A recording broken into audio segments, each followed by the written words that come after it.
Welcome, everybody, to this episode of Walking Between Shadows. We're your host. I'm Ben Elliott. I'm Taryn. And this week, we're going to start our new spring and summer episodes. We're going to really start off with an update on a case that we had reported on, or a couple of cases we'd reported on from Kingsport, Tennessee. You want to tell us what those were? That's Layla Santanello and Holland Snapp. Okay. So, Kingsport, Tennessee. The recent disappearances of two young women from Kingsport, Tennessee have left their families distraught and authorities mystified. The 21-year-old Layla Santanello disappeared on June 27th, and just months later, on October 18th, 19-year-old Holland Snapp seemed to disappear into thin air as well. Both girls were in vulnerable states when they went missing from the small city just 2 miles apart. The eerie similarities and connections between Layla and Holland have raised alarm bells for some of their family members who now fear the worst, that a sinister trafficking ring or serial killer could be preying on victims in the area, according to The Sun. Who are Layla Santanello and Holland Snapp? Layla Santanello is 21 years old and Holland Snapp is 19. Both vanished without a trace just months apart in this small town in eastern Tennessee known as Kingsport. Layla was last seen on June 27th wandering barefoot and disheveled near the AmeriCorps Motel on American Way. According to her family, she had been struggling with fentanyl addiction and had recently lost custody of her young daughter. She was also grieving a recent family loss that had taken an emotional toll. Who was that Layla lost? That was her grandfather. Oh, okay. He was pretty sick, and right before Christmas, I believe, of 2022, he committed suicide. Oh gosh.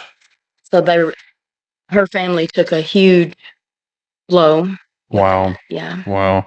So just 4 months later, on October 18th, Holland disappeared 2 miles away on Bell Ridge Drive. Like Layla, Holland suffered from addiction issues and mental health struggles. Her parents say she functioned at the level of a 9 or 10-year-old and was overly trusting of strangers. Both girls were vulnerable at the time they went missing. Yes.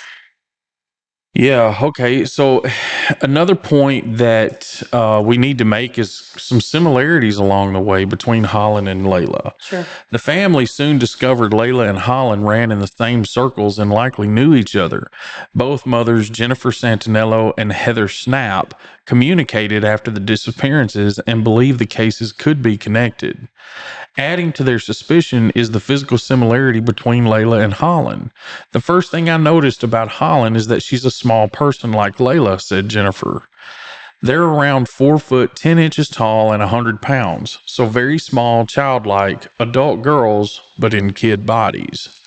While Layla's stepmother, Brittany Zeitler, believes that the cases are merely tragic coincidences, the mothers hold out hope that uncovering links between Layla and Holland could help solve these mysteries. There could be a suspicious problem going on around here, said Jennifer. It's a scary world we live in these days. Anything is possible. So, Taryn, you've told me about this area up there and a place where they dispose of people. Can you tell that again so our listeners can understand what that means? Well, I have spoken with someone who also has a family member I don't know, maybe not a family member anymore, but used to be a family member, that went missing up in that area as well. And what she found out was, in Tennessee, the law is if you get caught sharing fentanyl, and I believe it's just fentanyl, with someone, and that someone passes away, overdoses, and you are still around, for sharing that drug, it will get you second-degree murder charges. So there's no anonymity. Right.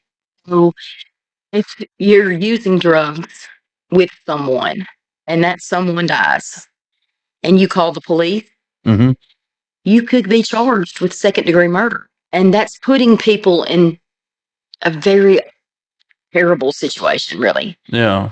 Because we're talking about addicts here. And, I'm hearing that there's a certain place in East Tennessee, around that area, that it's just a body field. It's just a it's just where people are dumping bodies. Do you think it's a field or do you think it's like a body of water? No, I say body field, but it could be a body of water. It could be, it could be a field somewhere. It could be out in the woods somewhere. This is a very, Kingsport is pretty mountainous. There's a lot of rough terrain. And I mean, I don't know where this spot is, and I don't know if that's true. But I do know that in the state of Tennessee, if you do share fentanyl with someone, then and that person dies, you will be charged with murder. Yeah. So by that standard, if drug addicts get together and, consume drugs and somebody overdoses, they generally just are like a flock of birds and fly away. Exactly. They get rid of what they believe is the problem, not the human being, but the problem. Yeah. And then it just gets a mess. Then it becomes a huge mess of, Yeah, definitely something the state of Tennessee should look at. Like, how many people have to die, as a result of addiction, but in this case, they die as a result of fear of prosecution. That's right. And there's ways to prevent that or stop that. That's right. So, yeah. All right. So Layla Santanello's mother worries about the possibility of trafficking or a serial killer. With few leads, the families grapple with terrifying possibilities of what happened to Layla and Holland. A lot of things pop into my head, admitted Jennifer. I wonder about trafficking, but also aren't serial killers the type to pick a specific height and weight and that kind of thing? Right. These are all statements by Layla's mom, Jennifer. Zeitler remains hopeful her stepdaughter will return alive and has worked tirelessly with a private investigator to unravel the timeline of strange events leading up to Layla's disappearance. The investigation revealed Layla had fled an altercation with her boyfriend just days earlier and had been staying with various friends before ending up barefoot and paranoid at the AmeriCorps Hotel in Kingsport. That's right. The last sighting placed her walking past a storage facility heading towards a wooded trail. Jennifer refuses to give up fighting for answers, but struggles to prevent her mind from envisioning the worst. My heart won't let me stop, she said. Layla didn't have any quit in her, and I'm not going to stop either. I'm going to keep going until it breaks me or until we find her. So, I mean, we got to get to the big ugly elephant in the room here. Yes. So as I read through that article and scroll just past it, the first thing that comes up is this kid Riley Strain that disappeared in Nashville and was ultimately found in the Cumberland River dead. Yeah. Just a day or two ago. Yeah, very sad circumstances. But here's the ugly elephant in the room. And you and I have talked a lot about this, and we may or may not stick to this subject matter. It just depends.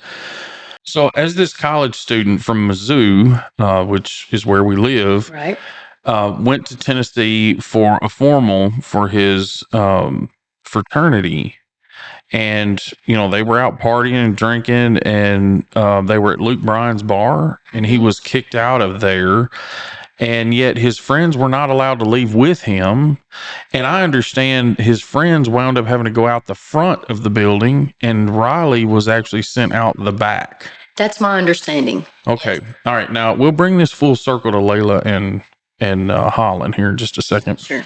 So the point is, when this kid went missing, the entire earth flipped inside out. Oh, the media. The media coverage, the people that just went out of their way to look for this kid. Right. And ultimately found him, not in the state they wanted to, obviously. But what would have happened, or where would we be with Layla and Holland today if people like the Cajun Navy would go help find them? Right. Because they came up to Nashville to look for Riley Strain. And they're also now have extended their search to Hendersonville, where Sebastian Rogers went missing, the 15-year-old autistic boy that went missing there. And the last thing I've heard about that is they may have hit on something with Sebastian, right, as well. So it looks like they're pretty effective Yeah, I think you and I talked about them being maybe a crew of retired officers or investigators and stuff. So they've got the experience behind them. And this is not bashing just on them. Not at all. No. The point, what they're doing is great work. The point is, what's the difference in Riley Strain disappearing and Layla Santanello or Holland Snapp? And there's many of those types of cases out there. There's even laws that protects Holland, Snapp, and Layla Santanello, like the Holly Bobo Act, that extends the search from 18 to 21. Yeah. So to me, you know, it's extremely frustrating, is what it is. It's frustrating. Layla has been missing for 9 months, and Holland, you know, what, 6? Yeah, 6. That's right. Right. And, you know, even getting a ground search for Holland, I don't believe that they've done that. I know that there has been volunteers, but volunteers can only bring volunteers. Right. Well, and Taryn, part of this big ugly elephant in the room is they are going out of their way to keep this in front of whatever crowd they can get it in front of, but it has not garnered the national or global attention that Riley Strain garnered. It does not make sense. No. You know, and we can go through tons of cases like this everywhere. This happens every single day to younger women. Yeah. Or women in general. Yeah. That may have some type of history with drug abuse or mental health issues, and they're just forgotten. But okay, what's the case where the girl jumped out of the window and they waited 9 months to even look? That was Caitlin Ledbetter. She was 26 years old, and she did go missing from East Tennessee as well. That was years ago. I know they didn't do a search for Caitlin until 9 months after she was reported missing. Oh, yeah. It makes you absolutely. There was not even much talk about Caitlin. Yeah. Yeah. So the point being is it's not about necessarily people volunteering to help. You know, Right. This is about why are the police agencies and investigators not doing anything on some of these cases that are still pretty fresh cases. And yet you got a college kid who probably tripped and fell into the river. I'm not going to say, you know, what happened there, but that's where he wound up. And again, so very unfortunate. This is not about whether or not Riley deserved any attention. Sure. It's about whether or not everyone else deserves that type of attention. Yeah, everybody else needs that kind of attention. And we're quick to judge, you know, oh, they had mental issues. Right. They're not worth our time. There's so many true crime podcasts and these sleuths on TikTok and on Facebook and everywhere, you know, in the true crime community. Come on, y'all. Jump on the Layla Santanello case and Holland Snapp. Yeah. Because it's just, I don't understand either. I do not understand at all. I see Layla's mother fighting for her every single day. Yeah. And hurting very, very bad. And this woman is the John Wall of, you know, of Tennessee. Yeah. Because she's not only standing up for Layla, but she also is fighting for Sebastian. She was also putting out TikToks for Riley. She was also, you know, putting out stuff for Holland. Yeah. And she's got the followers. Yeah. Yeah, she does. Well, you know, obviously some of these law enforcement agencies don't have the bandwidth or money. It's a very expensive proposition to go out and look for people. Sure it is. And, you know, groups like the Cajun Navy and, you know, there's others out there that get donations to fund what they do. And if anybody knows a group like that, please put this in front of them. You know, we would be willing to, you know, talk to them if necessary. But again, Layla Santanello and Holland Snapp and all of them. Yeah. What's the baby that's been missing? Summer Wells. They're just as important as Riley Strain.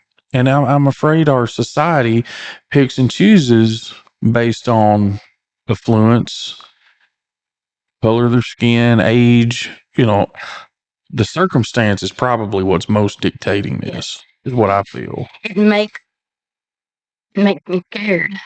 It scares me that if something happened to one of my children or grandchildren or, Yeah. especially the girls, that how hard would it be to fight? Like, I mean, how much of a fight would I have to put up to get the police on their case? Yeah. It worries me. It worries me. Well, our inaugural case, Debbie and Ambrio. Yes. As we dug deeper into that, we felt like maybe that's what had happened. Is so much time had passed that the resources just weren't, available to it. And the administration had changed hands 2 or 3 times. Yeah. And it's lost in the mix, And I think that happens too with some of these older cases, obviously. But Well, yeah, we need people to stand up and pay attention. So that's why I want to also mention, don't forget when you get to this episode, hit that like and subscribe button. Click that notifications bell so you can see new stuff there, because that's what keeps us going. It's about information being kept in the public eye. It's not about who's making money here and there and who cares. It's about getting the information in front of people. right. And I do want to talk about some updates in both of those cases. Okay. So on March the 4th, Tennessee, or the TBI, and the Kingsport police released a little bit of information. They arrested Michael Thompson. So that was Layla's boyfriend. Mm-hmm. And on past episodes, we kind of went through the last couple days with Layla and Michael. Yep. And there was some Cash App requests sent from Layla's Cash App account about a week to 2 weeks after she was reported missing. Uh-huh. These Cash App requests were sent to Jennifer Santanello and to Layla's stepmother, Brittany, and her father in New Jersey. I believe those two are in New Jersey. Mm-hmm. Her mother is in Kingsport. But these Cash App requests were pretty horrifying. If you can imagine having a lost child, yeah, and getting Cash App requests saying they will not let me go. If you don't pay this money, they're going to cut me into pieces. Mm-hmm. And some investigating was done, and they did find out that Michael Thompson was the one that was sending those Cash App requests. Oh, fun. Right. So they did arrest him. I believe he was indicted on February the 14th, but I don't know if he wasn't arrested until March the 4th. Uh-huh. And he was arrested for extortion and impersonating a missing person. Yeah. I think he only had like a $15,000 bond. So is he still in jail? That I do not know. Uh-huh. I hope nobody made that little punk's bond. But here's the thing. So Layla went missing, or she was reported missing on June the 27th, which was a Monday. Uh-huh. Michael Thompson and Layla got into an argument on a Friday night. Michael Thompson starts sending Jennifer messages via Facebook on Layla's Facebook account. Uh-huh. And asking, Jennifer, do you know where Layla's at? And started getting her upset that whole entire weekend with sending messages, here and there, and stated that Layla just left his house without her shoes, without her purse, or without her phone, or without anything. So something had to happen that made her flee wherever she was immediately. Right. Now, Michael has went around since Layla went missing and told several stories to people. Uh-huh. At one point, he contacted a girl that was an acquaintance of Layla, maybe kind of a friend with Layla, and stated that he knew where she was and that they needed to go pick her up. And this girl's like, let's go, So they get in the car and they go, and he runs in and comes back out and says that she's already gone. He runs into this place and says, yeah, she's already gone. Really, what he was doing was using her for a ride and to get drugs. Yeah. He also has stated to someone that Layla and he were doing a romantic night out by some body of water, and they were swimming and having a good time together, and they got back on the shore and they were decided to share drugs, and Layla overdosed, and I don't know if he left her there, but this Do you is what think maybe he took her somewhere else? I don't know. Here's the thing. He also claimed that in these Cash App requests from Layla that that her boyfriend owed money to someone, and until he paid off his debt, they were going to hold Layla. Oh. And so he's sketchy to me. And if they got into this argument on a Friday night, did he let her leave, or did he owe somebody something at the AmeriCorps for drugs? Did he send Layla that way? And did she get scared? Because it said that Layla was a fearless human being. Right. And everybody's account of Layla at the AmeriCorps from Saturday through Monday claimed that she was terrified. And she was trying to hide in the shadows. And when the police showed up for a totally different reason, not her, she freaked out. Yeah. So I don't know if, if she was there and maybe, got with the wrong people because of a debt that Michael owed. Maybe he was the one that fled suddenly. Right. Yeah, and left her in somebody's hands. Could have been. And that's just me speculating. She was seen at the AmeriCorps and behind the AmeriCorps, and that's the last place she was seen. At first, they stated that they thought someone else was her at the Marble Slab Creamery. But that was not her. That was someone else, and they have ruled that out from being Lila. Okay. So yeah, because initially we thought that somebody there had actually reported seeing her and talking to her, and that it was somebody else. It was someone. It was another domestic violence situation with a female that was wearing the same thing Layla was wearing. Yeah. Barefoot too. Yeah. And, trying to get away from a abusive house. Gotcha. So, yeah, and that worries me. Do we know those friends that she went to the AmeriCorps with, or that she left Michael's house with? If the police know, they're sure not going to tell. Tennessee does not tell anything. Right. It was a huge surprise that they said anything, about Michael Thompson. And just learning what he has said to other people about them swimming that night and her overdosing, and the account with the girl that took him to a trailer or house somewhere, and he ran out and said Layla was gone. And those are just things that I've heard Jennifer say on TikTok, on some of her reels and TikTok. So that's just some information I picked up by following her on TikTok. And she has something all the time. And I encourage everyone to look at Jennifer Santanello's profile and find out as much as you can about Layla, because she is still missing and they still need answers. Yep. And she's always posting updates on her end. So yes. Definitely look her up and follow Jennifer. So Layla is approximately 4'10" and 115 pounds. She has dyed blonde hair with dark roots and really big, beautiful brown eyes. Yep. They miss her. Yep. Okay. What about Holland? Do you have any new information about Holland? Yes, I do. And this disturbs me. This disturbs me on every level. So Holland went missing on the Bell Ridge Drive area, or on that road, on October the 15th. Yeah, as the crow flies, it's northwest of where Layla was, but only about, what do we say, 5 miles away? Yeah. Yeah, not far. I looked a little bit on Holland's Facebook.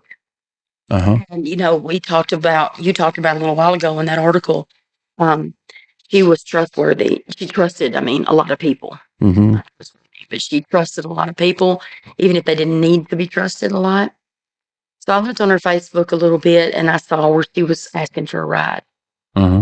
And this was just right before her, she disappeared. So some witnesses did come forth on Holland's case and claimed to have seen Holland on the Bell Ridge Drive area in a home with a really big 51-year-old man. Holland was supposedly laying on the couch and he was severely beaten. And it said that this man, I do not know his name, and they have not released any names yet, but this man did get some help in disposing of Holland's body. This sickens me. This makes me so sad. Holland was 19 years old, or is 19 years old, and had the mentality of a 9 or 10-year-old child, and had went through some tough stuff in her life. He was in foster care for a while, and I believe she was already a teenager before she was adopted by Heather Snapp. And I feel for her. I feel for her mother and her entire family, but don't know who this man is. And I hope they find him. But now They don't have him already. Holland wasn't from there originally, right? I believe she was. She was not from far from Kingsport. It was just like a 20-minute drive, and I know she had to go in and out to go to get mental health help. Yeah. It's kind of like, you had to go from a small town to, a little bit bigger area to get that mental health help you need. Yeah. Okay. So, but with Holland is only 4'8". She is approximately 80 pounds, and she has brown hair and hazel eyes, and she's a tiny little thing. Yeah. And I can see why, everybody's minds went to two different things. We all, with the first podcast we did, with both of them, my mind jumped completely to sex trafficking, just because they're so small and people are so sick. And, it's just so the coincidence. Yeah. Yeah. And then I thought also maybe the serial killer, they do target people that look the same and have the same build. And these two girls do. Yep. So, but now with the things I found out, and now Michael Thompson, they say is pretty much cleared right now, they don't have any evidence at this time to charge him with murder. Right. And they can't find any evidence. I know his house has been searched. They've gone through all of his computer stuff, phones. He's been given a lie detector tests. And with Holland, they've been a lot more hush-hush about this. So I don't know if they have anybody in custody right now. I don't know who this 51-year-old man is. Yeah. I know if it's true, then he is. I hope he gets exactly what he deserves. Yeah. And that goes for Michael Thompson as well. Yeah. I hope he gets exactly what he deserves. Yep. So. Yep. He's guilty. He deserves it. All right. Well, thanks for the update there. Yeah. And I want to say to the audience once again, don't forget to hit that like and subscribe button. And we appreciate it when you leave comments. So don't hesitate to leave comments, and don't forget to smash that notifications bell so you know when new content comes out. Get ready, because we're going to start loading it up. Yes. Thanks, everybody. Thanks. We'll see you again on the next episode. Bye.